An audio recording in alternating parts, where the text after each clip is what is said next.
আর এই মুহূর্তে সরাসরি আপনাদের নিয়ে যাব বাঁকুড়া রায়পুরে ভোট প্রচারে মুখ্যমন্ত্রী মমতা বন্দ্যোপাধ্যায়। বাইরে গেলে রাত্রিরে বাস চলবে কিনা এই চিন্তাটা করতে হয় না।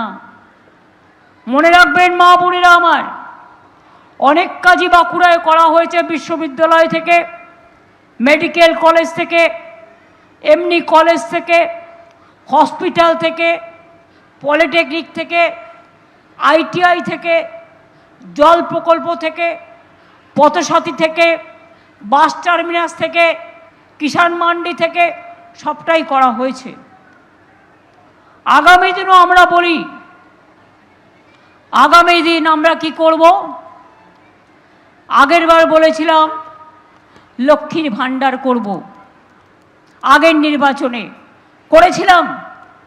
লক্ষ্মীর ভাণ্ডার পান, প্রথমে 500 টাকা পেতেন আর ট্রাইবেলরা 1000 পেতেন, এখন সেটা বেড়ে 1500 হয়ে গেছে। আর 1700 পান এসসি এসটিরা।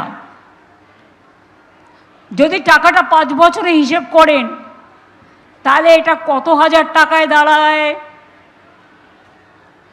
আর বিজেপি ভোটের আগে বলে আমরা আপনাদের অনেক টাকা দেব। বিহারে কি করেছিল জানেন? ভোট নেবার ছলনায় মেয়েদের অ্যাকাউন্টে 8000 টাকা করে দিল। ভোট ঘোষণার পর দ্বিতীয় রবিবার, তাই সকাল থেকেই কিন্তু প্রচারে নেমে পড়েছেন বিভিন্ন রাজনৈতিক দলের প্রার্থীরা। পানিহাটির ছবি আপনাদের দেখাবো, যেখানে দুটি এলাকায় প্রচারে নামলেন তৃণমূল এবং বিজেপির প্রার্থী। পানিহাটির 3 নম্বর ওয়ার্ডের পাঠাগার রোড এলাকায় প্রচার তৃণমূলের প্রার্থী তীর্থঙ্কর ঘোষের। আর অন্যদিকে পানিহাটির 26 নম্বর ওয়ার্ডের উসমপুর বটতলা এলাকায় প্রচার সারলেন বিজেপির প্রার্থী রত্না দেবনাথ। প্রচারে ব্যাপক সাড়া দিচ্ছেন ভোটাররা। ভোটারদের পা ছুঁয়ে আশীর্বাদ দেন বিজেপি প্রার্থী।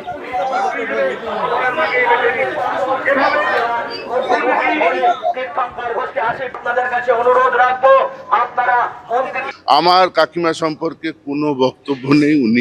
উনি যে ব্যথায় ব্যথিত, আমিও সেই ব্যথা অনুভব করতে পারি, সেই ব্যথায় ব্যথিত।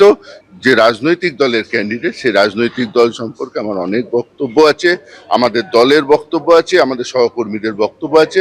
পানিহাটি বিধানসভা কেন্দ্র হচ্ছে সারা বছর মানুষের পাশে থাকা একমাত্র মূল মন্ত্র।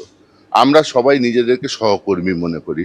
আজকে আমি প্রার্থী হতে পারি, কিন্তু এখানে যে কেউ দাঁড়িয়ে আছে জিজ্ঞাসা করুন, তারা বলবে সেও নিজে প্রার্থী। সেইভাবেই তারা এই ইলেকশনকে মাথায় রেখে বাড়ি বাড়ি কাজ করছে।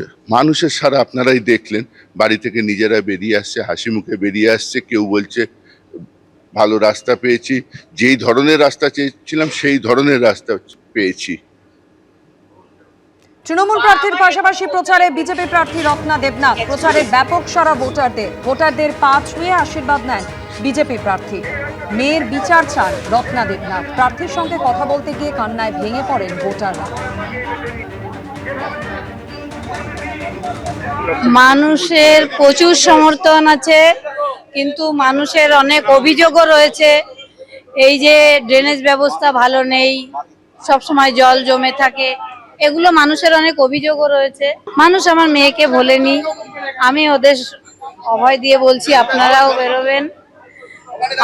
আমি জিতবো মানে আপনারা পানিহাটি বাসী জিতবে। বিচার তো আমি আদালতেই পাবো, বিচারের জন্য মানুষ কি করবে?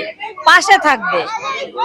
হ্যাঁ, কিন্তু এই যে মানুষের দুরবস্থা, সেটা আমি চোখের সামনে দেখতে পাচ্ছি।